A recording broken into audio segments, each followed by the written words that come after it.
দেখেন ভাই, একটা কথা বলি আমি যখন ডোমেস্টিক থেকে আমি যখন ইন্টারন্যাশনাল আমার ডেবিউট হলো, তার আগে আমি ডোমেস্টিক ক্রিকেটে কিন্তু অনেক রান করতাম, অনেক, এবং অনেক এগ্রেসিভ ব্যাটিং করতাম। আমি যখন ডোমেস্টিক ক্রিকেটে ইন্টারন্যাশনালে আসলাম, তখন কিন্তু বাংলাদেশের 30 রানে 4 উইকেট থাকে না। হ্যাঁ, তারপর আইসিএল আবার প্লেয়ার চলে গেল। তো আমাকে কোচ একটা রোল দিল, জেমি সিডান্স। কি দিল জানেন? এই জিনিসটা অনেকে জানে না, যে তুমি যদি ন্যাশনাল টিমে খেলতে চাও, আমাকে একদিন ডাকলো, ডেকে আমাকে বলছে তুমি যদি ন্যাশনাল টিমে খেলতে চাও আমার কথা শুনতে হবে। আমি বলছি, হ্যাঁ বলো কোচ। তখন তো ধরেন আমরা ভাঙা ভাঙা ইংলিশ বলতে পারি, ইংলিশ বুঝি আর কি। কি করতে হবে? বলে তোমাকে আমার মতো করে খেলতে হবে। কিভাবে? তুমি উইকেটে স্টে করবা, তুমি ওয়ান খেলবা, সিঙ্গেল খেলবা, ওই সাইড থেকে তামিম অ্যাটাক করবে। আপনি বোঝেন, আমি আমার ক্যারিয়ারটা মানে মানে খেলার পুরো ক্যারেক্টারটা আমাকে চেঞ্জ সহজাত ব্যাটিংটা নষ্ট। আমি এগ্রেসিভ ব্যাটিং করলাম, ওখান থেকে এসে আমাকে টেস্ট ব্যাটসম্যান বানাই দেওয়া হয়। ইভেন দো লিটারালি আমাকে ওখান থেকে টেস্টে খেলানো শুরু করলো। আমি আমার খেলাই চেঞ্জ হয়ে গেল।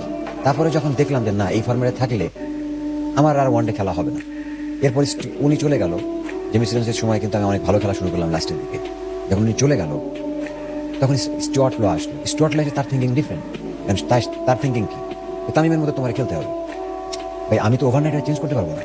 আমি এতদিন ধরে খেলছি, আমি আগের 4-5টা বছর আমি যেভাবে খেলছি, আমাকে তো ওই রাতারাতি আমি সম্ভব না। আমাকে তো আবার এটা ডোমেস্টিকে খেলে আবার চেঞ্জ করতে হবে।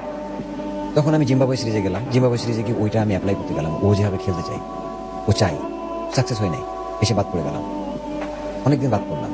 এরপর যখন টেস্ট টিমে আবার ডাক পেলাম, টেস্টে তো ভালো খেলতেছিলাম ওই সময়।